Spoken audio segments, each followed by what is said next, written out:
I didn't really know who I was. I didn't have a ton of self-confidence. I believe I actually had the talent to succeed, but I did not have the confidence or the wherewithal or the ability to self-manage, to get up every day and attack this. So I was really in a crisis situation in my life. I was even starting to have panic attacks. And I'm somebody who was always a pretty hardy individual and pretty positive. I started having these weird panic attacks. I thought I was having heart attacks and stuff like that. And then I was reading the book, The Road Less Traveled by M. Scott Peck, which has one of the greatest first lines ever: life is difficult. And Cynthia, my partner at the time, had read it, and she kept saying, wait till you get to the section on grace. The section on grace is amazing. M. Scott Peck lays out all these very sort of therapy-minded and analytical-minded solutions to solving our problems. And then in the last section, he basically throws it all out and says, and there's some force in the universe that I can't explain, but it makes a difference in our life. And that's the section on grace. So on February 21st, I was laying in bed and I got to the section on grace, and I told Cynthia, look, I got to the section on grace finally. And I put the bookmarker in it and set it by the bedside. And a couple of hours later, something jarred me awake in the middle of the night. And I sensed a presence standing next to the bed, and I thought we were about to get axe murdered in our sleep. And I jumped and I grabbed Cynthia's wrist and I let out this big,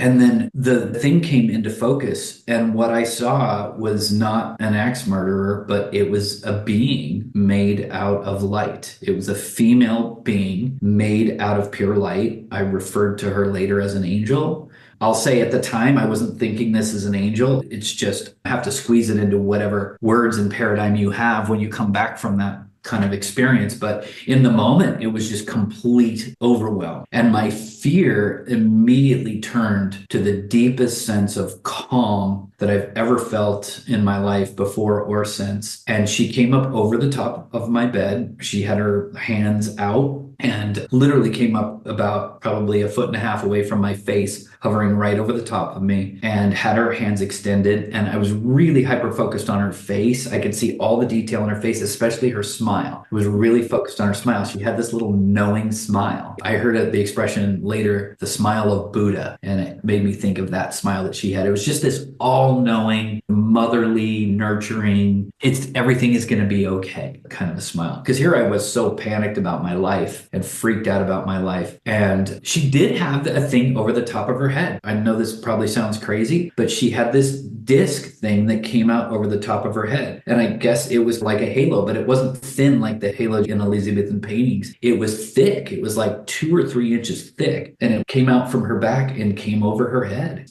It's bizarre to talk about now or think about, but that's what I saw. And because I had grabbed Cynthia's arm and made this big kind of guffaw noise, I thought, oh my gosh, I probably scared Cynthia half to death. And I immediately felt the need to calm her down. And I'm staring at this being. And then I have that experience that I can only describe as complete unconditional love, just immersed in an ocean of complete unconditional love with no opposite. So profound that it changed me forever. And then she dissipated. She just dissipated to nothing. And I said out loud to Cynthia, it's okay, it's okay, it's okay. And then she was gone. And then I said out loud, I just saw an angel. And those were the first words that came out. I have the chills. I really do. I have the chills. I've written about it and I've talked about it before, but I've never been able to feel like I've ever been able to even remotely come close to describing what the experience was like.